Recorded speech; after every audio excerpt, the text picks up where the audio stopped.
नमस्कार दोस्तों, ज्ञान एकेडमी की ऑनलाइन क्लास में पॉलिटी की सीरीज़ में मैं चंद्रमोहन आपका हार्दिक स्वागत करता हूं। तो देखिए दोस्तों, हमने जो लास्ट क्लास पढ़ी थी, हमने उसमें बात करी थी संविधान सभा की आलोचना की। आज जो हमारा सफ़र है, हमने 1773 का जो अधिनियम था वहां से हमने अपना सफ़र शुरू किया था, अपनी यात्रा शुरू की थी। और अपनी यात्रा का जो आज का पड़ाव होगा आज का हमारा पड़ाव क्या है? भारतीय संविधान की प्रस्तावना। ठीक है। और आज से हम अपने इस वीडियो से हम वो सारी चीजें पढ़ना शुरू करेंगे जो संविधान के अंदर, संविधान सभा के जितने भी सदस्य थे, संविधान के निर्माता थे, उनके द्वारा जो विषय वस्तु दी गई, संविधान के अंदर रखी गई, उन सब के विषय में आज के वीडियो से हम क्या करेंगे? पढ़ना शुरू करेंगे। पूर्ण रूप से विस्तार पूर्वक अध्ययन करेंगे, जिस प्रकार से अभी तक मैं आपको विस्तार रूप से पूरा जानकारी देते हुए आ रहा हूं, ताकि जो बच्चा स्टेट पीसीएस यूपीएससी की तैयारी कर रहा है उसको प्री के साथ साथ मेंस लिखने में भी क्या हो, किसी प्रकार की कोई दिक्कत ना हो। प्रॉपर रूप से हम आज बात करेंगे किसकी? भारत के संविधान की प्रस्तावना की। तो दोस्तों शुरू करते हैं, किसकी प्रस्तावना के विषय हम आज शुरू करते हैं और जानकारी लेते हैं, पूरा विस्तृत जानकारी लेते हैं किसके विषय में? प्रस्तावना के विषय में। तो देखिए, भारत की जो संविधान में जो प्रस्तावना रखी गई है, इसके विषय में जब मैंने संविधान सभा का आपको वीडियो दिया था, वहां पर मैं इसके इतिहास के विषय में दे चुका हूं कि जवाहरलाल नेहरू द्वारा सबसे पहले उद्देश्य प्रस्ताव पारित किया गया था। उस वीडियो में मैंने आप लोगों से कहा था कि आगे चलकर यही उद्देश्य प्रस्ताव क्या कहलाएगा? प्रस्तावना कहलाएगा।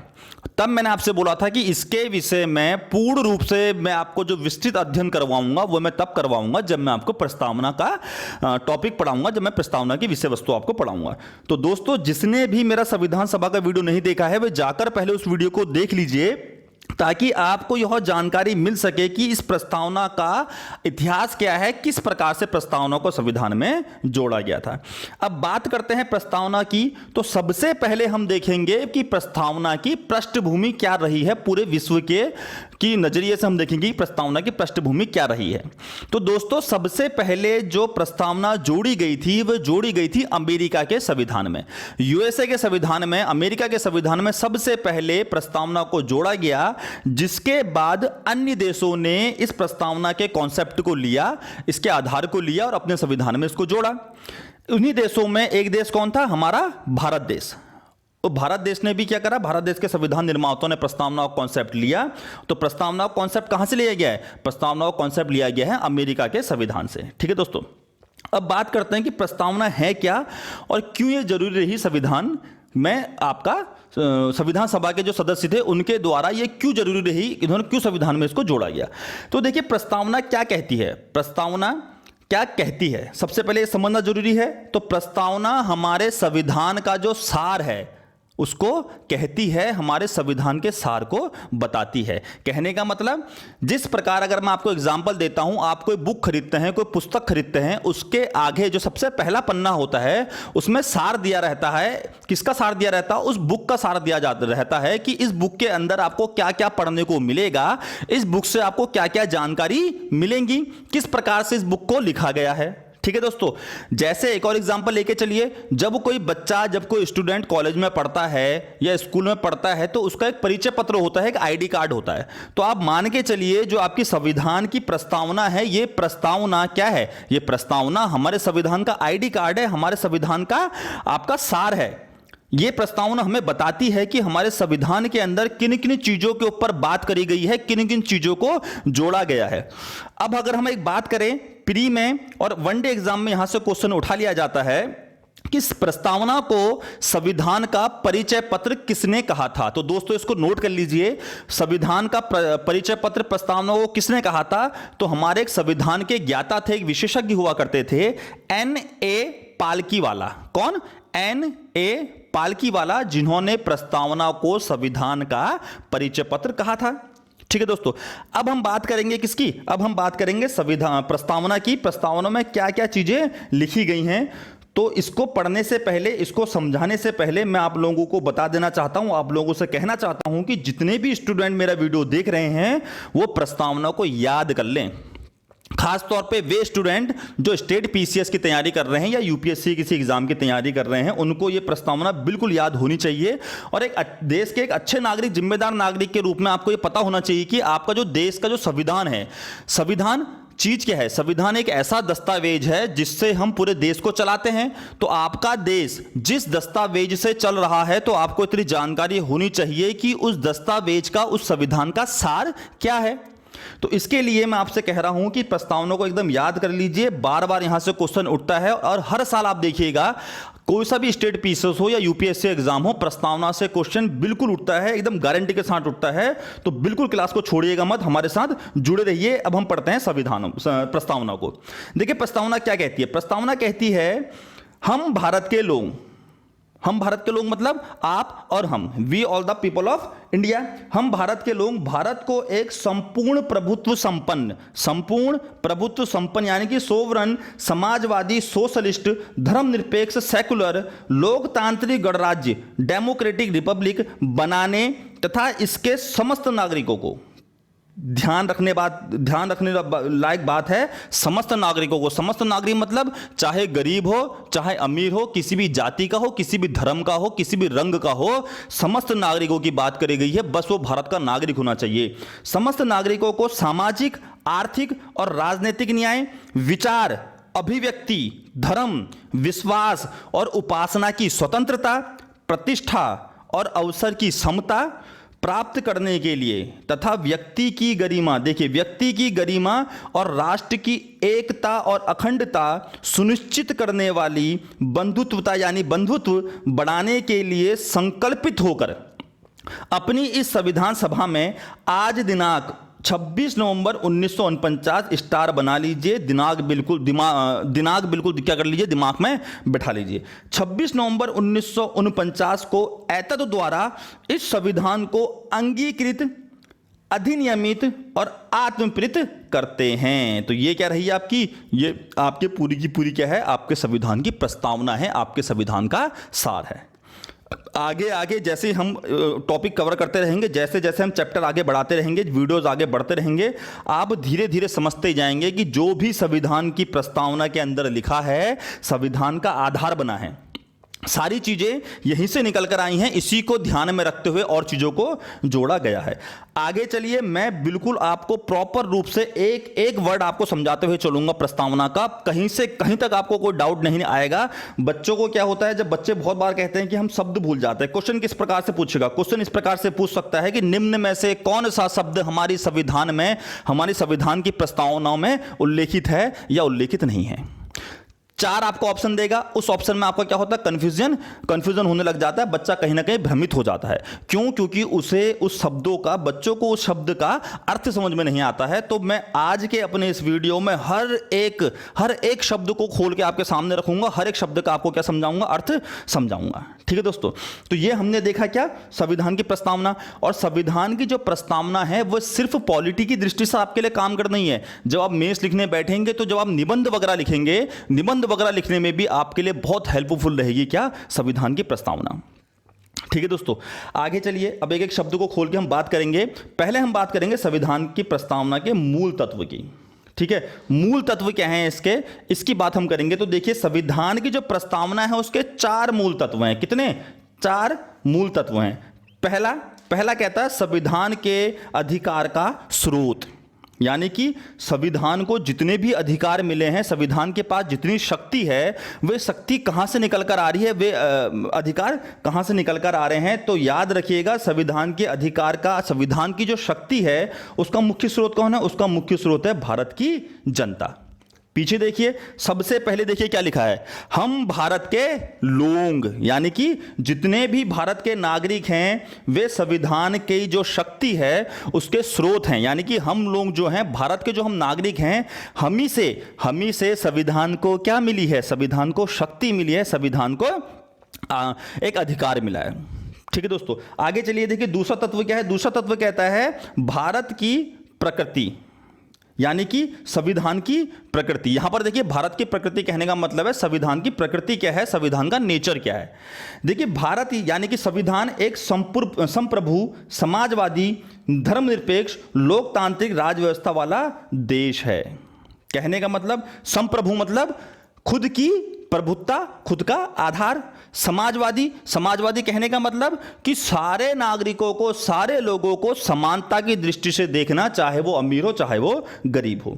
धर्मनिरपेक्ष कहने का मतलब है कि कोई भी धर्म को फॉलो ना करना, सारे के सारे धर्म क्या हैं, इनके लिए बराबर हैं, देश के लिए बराबर हैं, संविधान के लिए बराबर है, ना कोई धर्म ऊंचा है ना कोई धर्म नीचा है। और जो हमारा राज्य है, जो हमारा देश है, इसका कोई भी एक पर्टिकुलर धर्म नहीं होगा। धर्मनिरपेक्ष, इसको एक और वर्ड इसके लिए यूज किया जाता है, एक और शब्द इसके लिए यूज किया जाता है जिसको आप कहते हैं पंथ निरपेक्ष।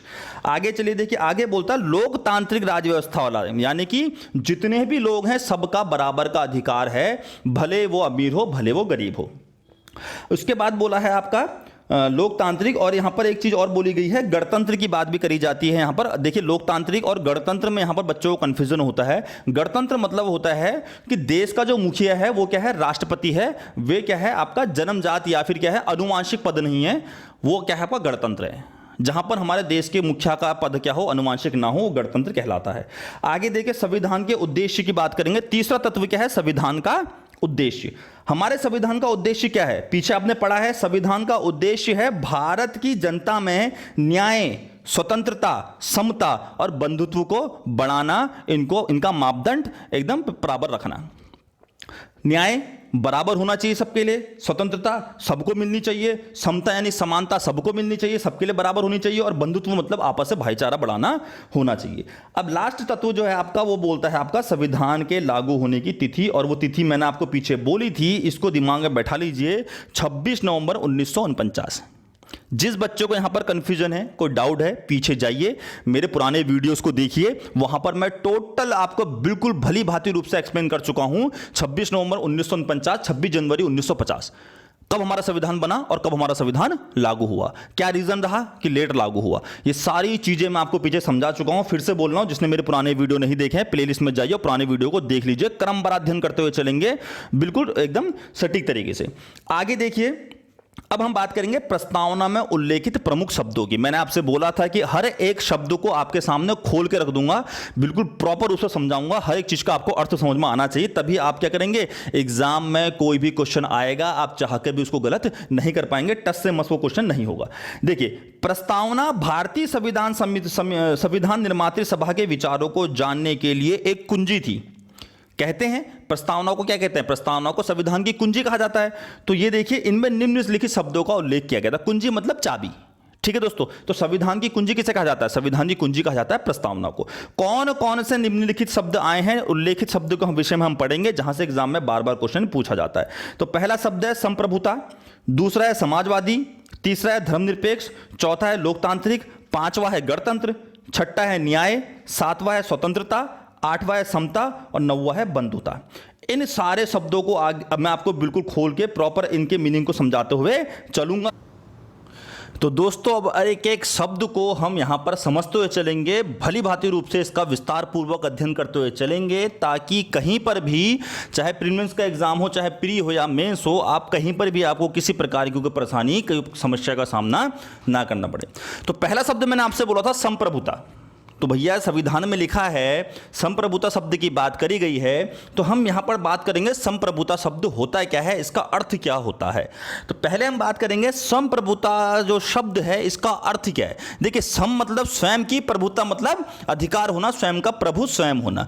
तो संप्रभुता शब्द का अर्थ है भारत अपने आंतरिक और विदेशी मामलों में कोई भी स्वतंत्र निर्णय लेने में सक्षम है, अर्थात वह किसी भी अन्य देश के या अन्य विदेशी सत्ता के अधीन नहीं है। कहने का मतलब सिंपल सा है कि भारत जब भी कोई निर्णय लेगा अपने देश का, चाहे वो आंतरिक मामला हो या बाहरी मामला हो, उसके लिए उसे किसी के पास भी जाने की जरूरत नहीं है। भारत स्वयं के निर्णय स्वयं ले सकता है। भारत मतलब हम, जितने भी हम नागरिक हैं भारत के, हम स्वयं का निर्णय स्वयं लेंगे। इसी के साथ देखिए एक बात यहाँ पर और लिखी गई है कि अपितु भारत ने 1949 राष्ट्रमंडल कॉमनवेल्थ, पीछे बता चुका हूँ इसके विषय में, राष्ट्रमंडल के विषय में, कि सदस्यता ग्रहण की थी और ब्रिटेन को इसका प्रमुख माना था, किंतु यह भारतीय स्वतंत्रता को प्रभावित नहीं करता है। इसी के साथ साथ आपको पता होगा कि जो संयुक्त राष्ट्र की सदस्यता है, भारत उसे भी ग्रहण करा हुआ है, यानी कि भारत संयुक्त राष्ट्र का सदस्य भी है। तो ये जो घोषणाएं हैं, ये जो आपके अधिकार है, ये सारे के सारे संविधान से बाहर की गई घोषणाएं हैं। तो ये जितना भी आपका कोई संस्था है या कोई राष्ट्रमंडल हो या संयुक्त राष्ट्र हो, इसका सदस्य होना भारत के संविधान की, भारत के संप्रभुता की किसी भी प्रकार से कोई आलोचना नहीं कर सकता, किसी भी प्रकार से भारत के संप्रभुता को दबा नहीं सकता है। कहने का मतलब भारत एक संप्रभु देश है और रहेगा। ठीक है दोस्तों, इसी के साथ देखिए संप्रभुता राज्य होने का एक यहां पर एक आधार और देखने को मिलता है कि भारत देश किसी भी विदेशी सीमा का अधिग्रहण कर सकता है अथवा किसी अन्य देश के लिए अपने पक्ष की सीमा को छोड़ सकता है। कहने का मतलब या तो वो किसी विदेशी देश की सीमा का अधिग्रहण कर ले, उस विदेशी देश का जो जमीन है, कुछ भूमि है, उसको अपने अधिकार में ले ले, या अपनी भूमि किसी अन्य विदेशी देश को दे दे। ये भी संप्रभुता का एक आधार है। इसका लेटेस्ट एग्जांपल आपको देखने को मिलेगा बांग्लादेश। बांग्लादेश के साथ अंतर्राष्ट्रीय संबंध अच्छे करने के लिए हमने काफ़ी जमीन, काफ़ी भूमि किसको दी थी? बांग्लादेश को दी थी। तो ये भी क्या है? एक संप्रभुता का एक उदाहरण है। आगे चलिए, दूसरा शब्द निकल कर आता है समाजवादी, सोशलिस्ट। समाजवादी शब्द की यहां पर बात करें तो जो 42वां संविधान संशोधन 1976, 42 अमेंडमेंट, आगे चलकर हम इसकी बात करेंगे। 1976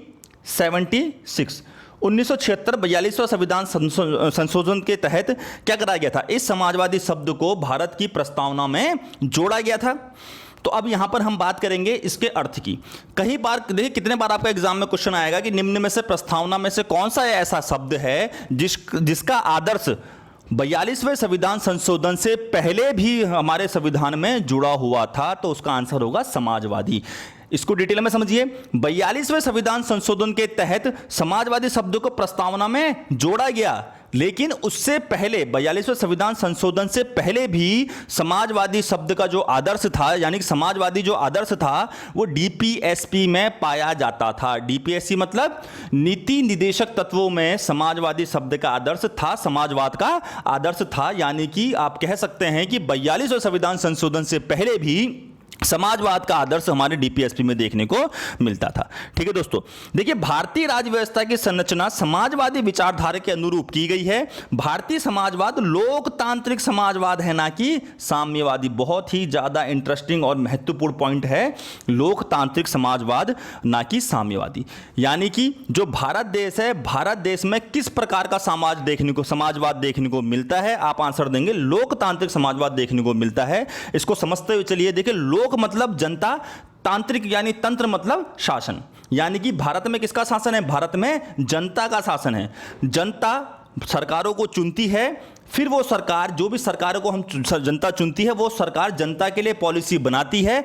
इन पॉलिसी से जनता को लाभ होता है और इन लाभ से जनता स्वयं का विकास करती है, अपने परिवार का विकास करती है, परिवार के विकास के साथ समाज का विकास करती है और समाज के विकास के साथ राज्य और राष्ट्र का विकास करती है।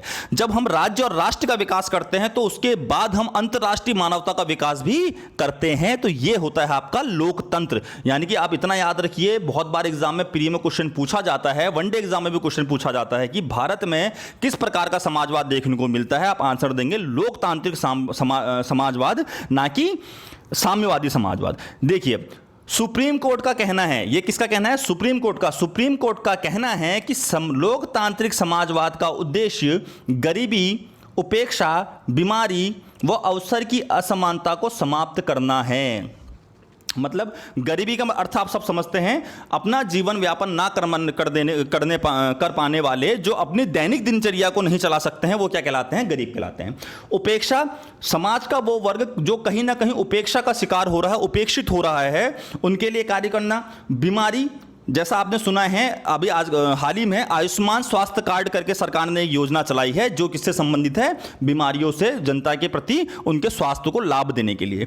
अवसर की असमानता, किसी भी प्रकार का रोजगार हो, शिक्षा हो, उसमें क्या होना चाहिए? उसमें अवसर की असमानता नहीं होनी चाहिए, सबके लिए बराबर का अधिकार होना चाहिए।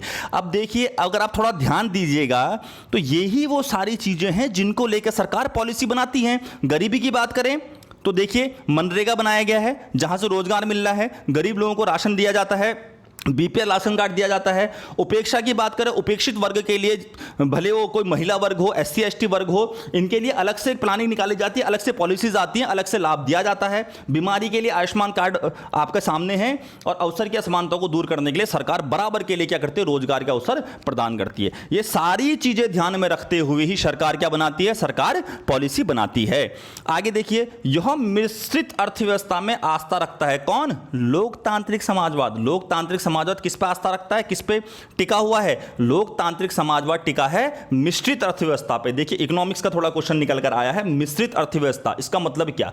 और भारत देश क्वेश्चन आता है कि भारत देश में किस प्रकार की अर्थव्यवस्था पाई जाती है, तो सिंपल सा देखिए यहां पर आंसर है, अगर भारत देश में लोकतांत्रिक समाजवाद मिल रहा है तो जिस आधार पे लोकतांत्रिक समाजवाद खड़ा है वही अर्थव्यवस्था मिलेगी। तो लोकतांत्रिक समाजवाद के का आधार क्या है, उसकी आस्था क्या है? मिश्रित अर्थव्यवस्था। अब बात करते हैं मिश्रित अर्थव्यवस्था होती क्या है, तो देखिए जहां पर सार्वजनिक और निजी, कौन? सार्वजनिक मतलब सरकार, निजी मतलब प्राइवेट, सार्वजनिक और निजी क्षेत्र दोनों का मिला जुला रूप हो, दोनों का मिला जुला अधिकार हो, वो कहलाता है मिश्रित अर्थव्यवस्था, जैसे हमारे भारत देश में देखने को मिलती है। आपने यहां पर एक और देखा है साम्यवादी समाजवाद, और जहां पर भी साम्यवादी समाजवाद होगा वहां पर क्या देखने को मिलेगा, वहां पर कैसी अर्थव्यवस्था देखने को मिलेगी? वहां पर देखने को मिलेगी राज्य आश्रित अर्थव्यवस्था, राज्य आश्रित समाजवाद आपको देखने को मिलेगा। राज्य आश्रित मतलब मिश्रित अर्थव्यवस्था में सरकार और निजी क्षेत्र दोनों का मिला जुला, दोनों का अधिकार है, दोनों का मिला जुला रूप देखने को मिलता है। राज्य आश्रित अर्थव्यवस्था होती है, वहां पर क्या होता है, वहां पर रिसोर्सेज, जितने भी रिसोर्सेज होते हैं उसमें पूर्ण रूप से किसका अधिकार होता है? केवल सरकार का अधिकार होता है। कहने का मतलब कि भारत में मिश्रित अर्थव्यवस्था और लोकतांत्रिक समाजवाद आपको देखने को मिलता है। अब किस प्रकार का लोकतांत्रिक समाजवाद की अगर हम बात करें तो भारत में कौन सा लोकतांत्रिक समाजवाद देखने को मिलता है, कौन सा समाजवाद देखने को मिलता है? भारत में मार्क्सवाद प्लस गांधीवादी, मार्क्सवाद और गांधीवादी दोनों का मिला जुला रूप है, और गांधीवादी समाजवाद की ओर को ज्यादा झुकाव है। अगर कुछ शब्दों में एक लाइन में कहूं तो भारत में नेहरू और गांधी का समाजवाद देखने को मिलता है, ना कि रशिया का समाजवाद देखने को मिलता है। आप आंसर देंगे, भारत में किस प्रकार का समाजवाद? लोकतांत्रिक समाजवाद। और किस प्रकार का? हमारे गांधी और नेहरू का समाजवाद है, ना कि रशिया के साइड का समाजवाद है। तो दोस्तों आगे बात करते हैं हम किसकी? धर्मनिरपेक्ष शब्द की, धर्मनिरपेक्षता शब्द की, जो हमारे संविधान की प्रस्तावना में जोड़ा गया था। देखिए धार्मिक जो धर्मनिरपेक्ष शब्द है इसको 42वें संविधान संशोधन यानी कि 42 अमेंडमेंट 1976 के तहत जोड़ा गया था। जैसे पहले मैंने आपको बताया था समाजवादी शब्द, दूसरा शब्द निकल कर आ गया धर्मनिरपेक्ष। याद कर लीजिएगा, एग्जाम में पूछा जाता है। प्रस्तावना में जो एक बार संशोधन किया गया था, मात्र एक बार, 42वां संविधान संशोधन, उसमें 3 शब्द जोड़े गए थे। एक था आपका समाजवादी, दूसरा था धर्मनिरपेक्ष। यहां पर बात करते हैं धर्मनिरपेक्ष शब्द के अर्थ की। तो पहले आप समझिए कि धर्मनिरपेक्ष शब्द की जो यहां पर यूज कराया गया है, जो इसको जोड़ा गया है, किस आधार पर इसको जोड़ा गया है। देखिए 1974 में उच्च न्यायालय, जो हमारा उच्चतम न्यायालय सुप्रीम कोर्ट था, तो 1974 में सुप्रीम कोर्ट ने कहा था कि संविधान में धर्मनिरपेक्ष शब्द जो है इसका स्पष्ट रूप से उल्लेख नहीं किया गया है। ठीक है दोस्तों, 1974 में सुप्रीम कोर्ट के द्वारा यह कहा गया था कि जो है धर्मनिरपेक्ष शब्द का स्पष्ट रूप से संविधान में किसी भी प्रकार का कोई उल्लेख नहीं है। तो यहां पर क्या करा गया, देखिए, तो ऐसे राज्य की स्थापना करने के लिए जो संविधान के निर्माता थे, वो एक ऐसे राज्य की स्थापना करना चाहते थे जहां क्या हो, सारे धर्म क्या हो, समान हो। क्यों? देखिए भारत जो है, भारत एक धर्म बहुल देश है। यहां अनेक प्रकार के धर्म देखने को मिलते हैं, हिंदू, बौद्ध, जैन, मुस्लिम, ईसाई। ठीक है दोस्तों, और अनेक प्रकार की धार्मिक विविधता देखने को मिलती है। रहन सहन, खान पान, त्योहार, रीति रिवाज, अनेक अनेक प्रकार के जो है धार्मिक विविधताएं हमें देखने को मिलती है भारत देश में।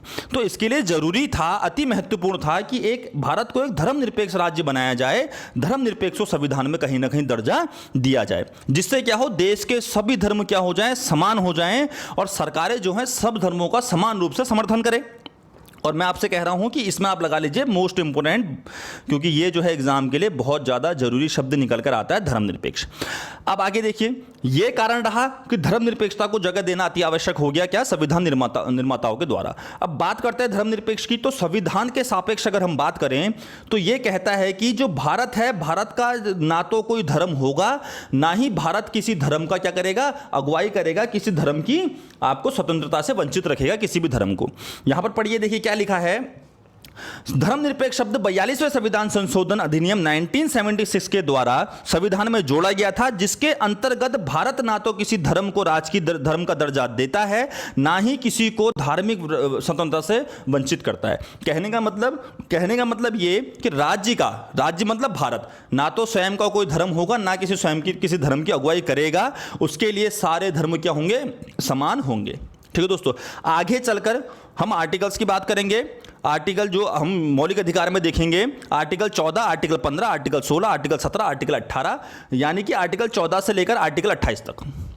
ठीक है दोस्तों, सारे के सारे आर्टिकल्स में मौलिक अधिकार में आपको कहीं ना कहीं धर्म देखने को मिलेगा, खास तौर पर आर्टिकल 25 से 28, क्योंकि आर्टिकल 25 से 28 धार्मिक स्वतंत्रता के अधिकार हैं। बाकी जो 14, 15, 16, 17, 18 आर्टिकल हैं, इसमें आपको क्या देखने को मिलेगा, इसमें धर्म के अनुसार क्या हम पक्षपात कर सकते हैं, धर्म के अनुसार किस प्रकार से आप कार्य करेंगे, किस प्रकार से अधिकार दिए जाएंगे, सारी चर्चा करेंगे आगे चलकर जब हम मौलिक अधिकार पढ़ेंगे। ठीक है दोस्तों, तो भारत क्या है, भारत किसी भी धर्म को फॉलो नहीं करता है, भारत किसी एक धर्म को स्वतंत्रता से वंचित नहीं रखता है। जिस प्रकार से कुछ देश ऐसे हैं जो देश अपने वहां किसी एक धर्म को सर्वोच्चता प्रदान करते हैं। फॉर एग्जांपल आप देख लीजिए फ्रांस में क्या है, फ्रांस में ईसाई धर्म को सर्वोच्चता प्रदान की गई है, लेकिन भारत में ऐसा नहीं होता है। इसीलिए संविधान में धर्मनिरपेक्ष शब्द को, हमारी प्रस्तावना में धर्मनिरपेक्ष शब्द को जोड़ा गया है। तो दोस्तों बात करेंगे लोकतांत्रिक शब्द की, जो हमारे प्रस्तावना में हमें देखने को मिलता है, यानी कि डेमोक्रेटिक की।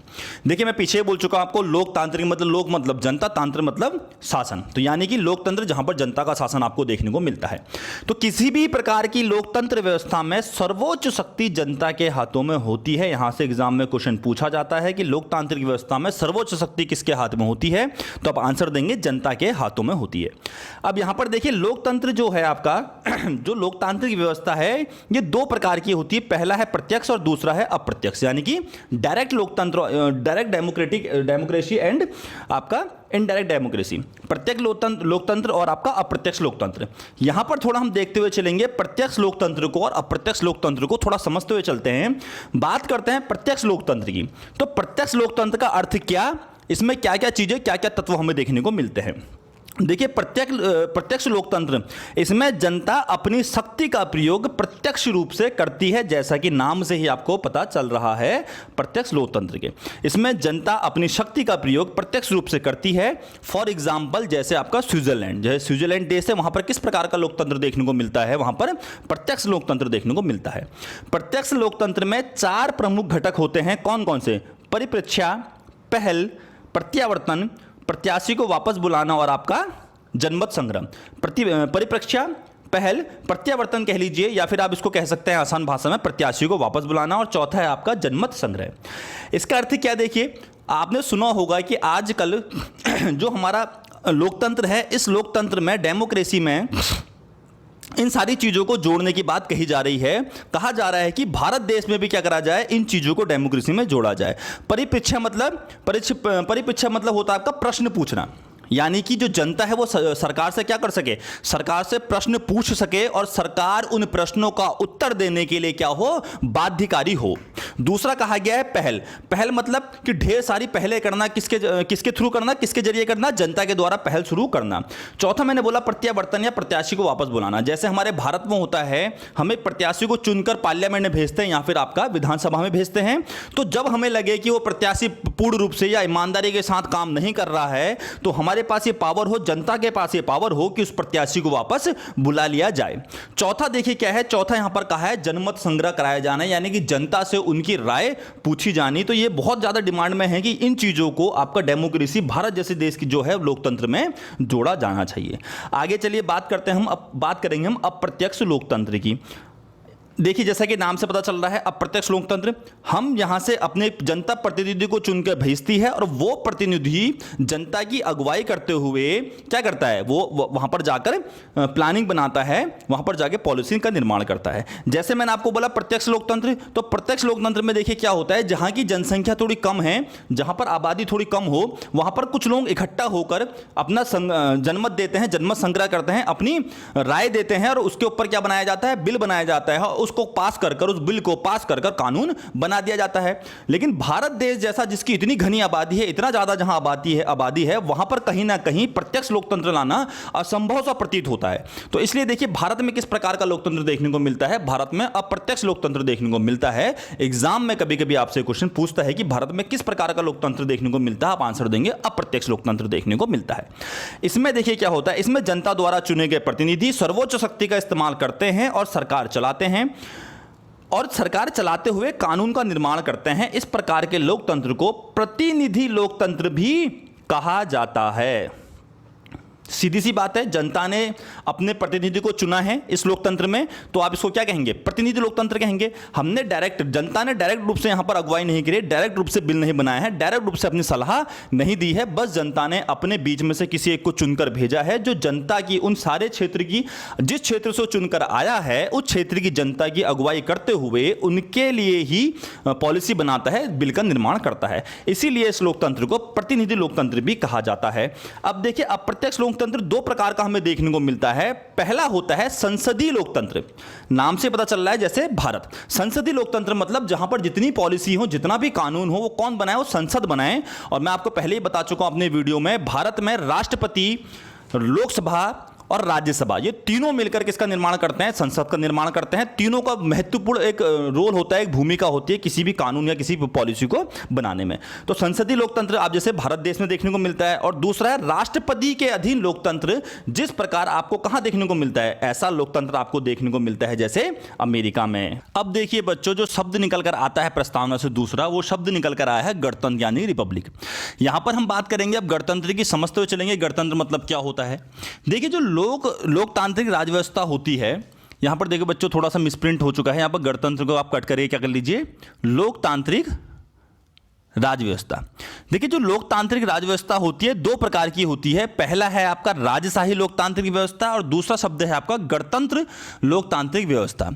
अंतर समझते हैं, अर्थ समझते हैं। देखिए राजशाही व्यवस्था जो होती है, इसमें जो राज्य का प्रमुख होता है वो कौन होता है, वो राज्य का प्रमुख आमतौर पे कौन होता है, या तो राजा होती है या रानी होती है। और जो ये राज्य का प्रमुख बनता है वो उत्तराधिकार के माध्यम से बनता है। कहने का मतलब कि पिताजी राजा थे, पिताजी के बाद बेटा राजा बना।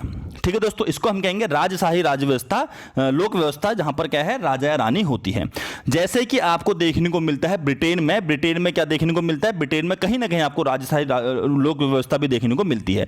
दूसरी जो लोकतांत्रिक व्यवस्था होती है वो होती है गणतंत्र व्यवस्था। गणतंत्र या गणराज्य उस देश को कहते हैं, ये व्यवस्था उस देश में होती है जहां नागरिक किसी भी पद पर आसन होने की अर्हता रखता है, योग्यता रखता है।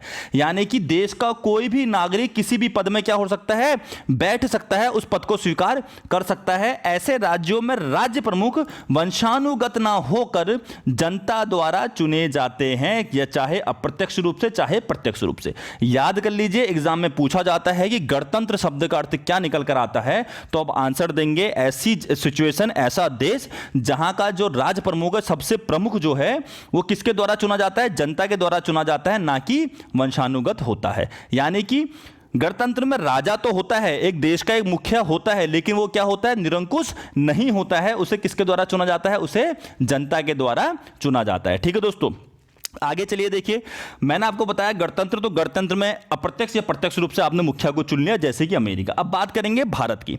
देखिए भारत के संविधान की जो प्रस्तावना है, इसमें गणतंत्र शब्द दिया गया है। और इसका अर्थ क्या है, इसका अर्थ वही है कि भारत का जो प्रमुख होगा, और भारत का प्रमुख कौन होता है, भारत का प्रमुख कहा जाता है भारत के राष्ट्रपति को। तो भारत का जो प्रमुख होगा यानी कि राष्ट्रपति, वो चुनाव के माध्यम से चुना जाएगा, अप्रत्यक्ष या अप्रत्यक्ष रूप से। और कितने वर्षों के लिए, 5 वर्षों के लिए। यानी कि भारत का जो मुखिया है वो अप्रत्यक्ष रूप से चुना जाता है 5 वर्षों के लिए। यह गणतंत्र हमें देखने को मिलता है भारत में। ठीक है दोस्तों, यहां पर देखिए 2 बातें और याद कर लीजिए गणतंत्र के विषय में। गणतंत्र में 2 बातें और शामिल होती हैं जो एग्जाम में कहीं ना कहीं आपसे क्या पता कथन वाले क्वेश्चन बनाकर आपसे वहां पर वो पूछ सकता है। 2 बातें क्या है, देखिए गणतंत्र में जो 2 बातें शामिल हो रही हैं, पहली बात तो यह है कि जो राजनैतिक संप्रभुता होती है किसी एक व्यक्ति के हाथ में नहीं होती है बल्कि लोगों के हाथ में होती है। कहने का मतलब कि जितनी भी आपकी शक्तियां हैं, जितनी भी सरकार की शक्तियां हैं, जितनी भी राजनीतिक शक्तियां हैं, वो किसके हाथ में है? वो जनता के हाथ में है, ना कि कोई राजा के हाथ में या कोई रानी के हाथ में। दूसरी विशेषता क्या है? दूसरी विशेषता है किसी भी विशेषाधिकार प्राप्त वर्ग की अनुपस्थिति होना, यानी कि मतलब यह कि किसी भी वर्ग को कोई सा भी विशेष अधिकार प्राप्त नहीं होगा, सारे के सारे वर्ग क्या होंगे? समान होंगे। तभी आप देखते हैं कि जितने भी सरकारी कार्यालय होते हैं वो बिना किसी भेदभाव के लिए प्रत्येक नागरिक के लिए क्या होते हैं? सदैव खुले रहते हैं। इसे हम क्या कहेंगे? गणतंत्र की दूसरी विशेषता भी कह सकते हैं। अब हम बात करते हुए चलेंगे नेक्स्ट वर्ड की, जो है न्याय, यानी कि जस्टिस। बहुत जरूरी शब्द है, हर जगह आपके क्या है? काम आता है, हर जगह आपको देखने को मिलता है न्याय शब्द। और यहां पर हम बात करेंगे हमारे प्रस्तावना में न्याय शब्द को किस प्रकार से जोड़ा गया है। देखिए, न्याय का अर्थ आप सब लोग जानते हैं कि न्याय क्या होता है। प्रस्तावना में बात करी गई है न्याय की, और 3 रूप इसके शामिल किए गए प्रस्तावना में। भारत की संविधान की प्रस्तावना में 3 रूप बताए गए हैं, सामाजिक, आर्थिक और राजनीतिक। बात करते हुए चलते हैं तीनों रूप की। सबसे पहले हम बात करेंगे भैया कि सामाजिक न्याय क्या होता है, फिर हम बात करेंगे आर्थिक न्याय क्या होता है, फिर हम बात करेंगे राजनीतिक न्याय क्या होता है। देखिए, सामाजिक न्याय, इसका अर्थ क्या? इसका अर्थ यह कि हर व्यक्ति के साथ जो है बराबर का न्याय होना चाहिए, किसी भी प्रकार का भेदभाव नहीं होना चाहिए, चाहे वो किसी भी जाति का हो, किसी भी रंग का हो, किसी भी धर्म का हो या किसी भी लिंग का हो। आप जाति, रंग, धर्म, लिंग इसके आधार पर क्या करेंगे? भेदभाव नहीं करेंगे, प्रॉपर न्याय देंगे, सबको न्याय पाने का बराबर का अधिकार होगा। यह बात करता है सामाजिक न्याय। समाज में किसी भी वर्ग के लिए कोई विशेष अधिकार नहीं होगा। दूसरे न्याय मैंने आपको बोला आर्थिक न्याय। देखिए, आर्थिक न्याय का अर्थ क्या? आप किसी भी व्यक्ति की संपदा, उसकी आय, उसकी संपत्ति, इसको देखते हुए क्या करेंगे? न्याय नहीं देंगे। यानी कि संपदा, आय, संपत्ति, इसकी असमानता को दूर करना आपके लिए बहुत ज़्यादा जरूरी है। बिना लेन देन, बिना आपका क्या है पैसा देखे हुए, धन संपदा देखे हुए आप सबको बराबर का न्याय देंगे। ये आपकी बात करता है आर्थिक न्याय। ठीक है दोस्तों, तीसरा यहां पर बात करेगी राजनीतिक न्याय की। तो राजनीतिक न्याय क्या है? राजनीतिक न्याय का अर्थ है कि हर व्यक्ति को समान राजनीतिक अधिकार प्राप्त होंगे, चाहे वो किसी भी राजनीतिक दफ्तर में जाना हो, या किसी भी सरकार या किसी भी मंत्री या किसी भी अपने प्रतिनिधि के पास क्या हो, उसको पहुंचना हो, अपनी बात वहां तक रखनी हो। तो राजनीतिक न्याय मतलब आप किसी भी आधार पर भेदभाव नहीं कर सकते हैं, सबकी पहुंच होगी राजनीतिक पार्टी, राजनीतिक अधिकारी या राजनीतिक मंत्री के पास, सबकी क्या होगी? पहुंच बराबर की होगी। अब देखिए, यहां पर लिखा गया है कि न्याय का अर्थ है समाज में किसी भी व्यक्ति पर धर्म, मूल, वंश, जाति, किसी भी प्रकार का आधार बनाकर भेदभाव ना करना, जो मैं आपको ऊपर समझा चुका हूं। भारतीय संविधान में सामाजिक, राजनीतिक, आर्थिक न्याय, इन तीनों तत्वों को 1917 की रूसी क्रांति से लिया गया है। स्टार बना लीजिए, वनडे एग्जाम वगैरह में बहुत बार क्वेश्चन पूछता है। भारत की प्रस्तावना, भारत के संविधान में सामाजिक, राजनीतिक और आर्थिक न्याय को कहां से लिया गया है? इसको लिया गया है 1917 की रूसी क्रांति से। अब यहां पर अगर हम बात करें कि जो हमने सामाजिक, आर्थिक और राजनीतिक न्याय की बात करी, तो इनका कहीं हमें कहां पर रूप देखने को मिलता है? तो आगे चलकर जब हम मौलिक अधिकार पढ़ेंगे और नीति निर्देशक तत्व पढ़ेंगे, नीति निर्देशक सिद्धांत पढ़ेंगे, डीपीएसपी, तो वहां पर आपको इन सामाजिक, आर्थिक और राजनीतिक न्याय, इन तीनों के उपबंध क्या मिलेंगे? देखने को मिलेंगे। तो दोस्तों देखिए, आज हमने बात करी कुछ शब्दों की। प्रस्तावना में कुछ शब्द थे जिनका बारे में पढ़ना और गहन अध्ययन करना, विस्तार पूर्वक अध्ययन करना बहुत ज्यादा जरूरी है। वीडियो ज्यादा लंबा ना बन जाए, ज्यादा लंबा वीडियो ना बने, इसलिए मैं आज के वीडियो को, अपनी आज की क्लास को यहीं पर विराम दूंगा। जो आपके कुछ शब्द बचे हैं, जैसे स्वतंत्रता है आपका, समानता, बंधुता, और इसके बाद प्रस्तावना का महत्व, प्रस्तावना का क्या महत्व था, क्या प्रस्तावना का संविधान में क्या महत्व है। और देखिए, संविधान में जो संशोधन हुआ है प्रस्तावना में, संविधान की जो प्रस्तावना है इसमें क्या संशोधन हुआ, इसके विषय में कुछ केस देखेंगे, जैसे बेरूबाड़ी संघ मामला 1960, केशवानंद भारती केस 1973, और एलआईसी जो एक केस हुआ था, एलआईसी ऑफ इंडिया मामला हुआ था 1995। 2-3 केसों का भी हल्का फुल्का जिक्र करते हुए हम प्रस्तावना को समझते हुए चलेंगे। इसके बारे में बात करेंगे अपनी नेक्स्ट वीडियो में, क्योंकि वीडियो बहुत लंबा हो जाएगा और समझने में आपको क्या होगी, थोड़ा बहुत दिक्कत हो सकती है। तो मैं आपको कह रहा हूं, जो मैंने आपको आज समझाया दिया, जो आपको पढ़ाया।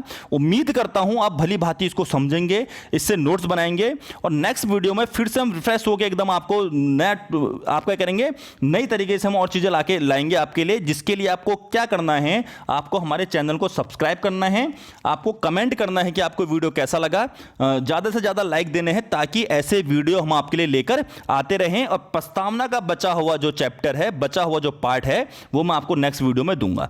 देखिए दोस्तों, प्रस्तावना से संबंधित वीडियो थोड़े लंबे हो सकते हैं, इसमें आप हिचकिचाइएगा बिल्कुल मत, क्योंकि अगर आप प्रस्तावना समझ रहे हैं, प्रस्तावना को समझ सकते हैं, प्रस्तावना को समझ गए हैं, तो आप संविधान के आगे के जो टॉपिक हैं उनको बहुत आसानी से समझते हुए चलेंगे। आपके लिए बहुत ज्यादा इजी हो जाएगा पॉलिटी को पढ़ना।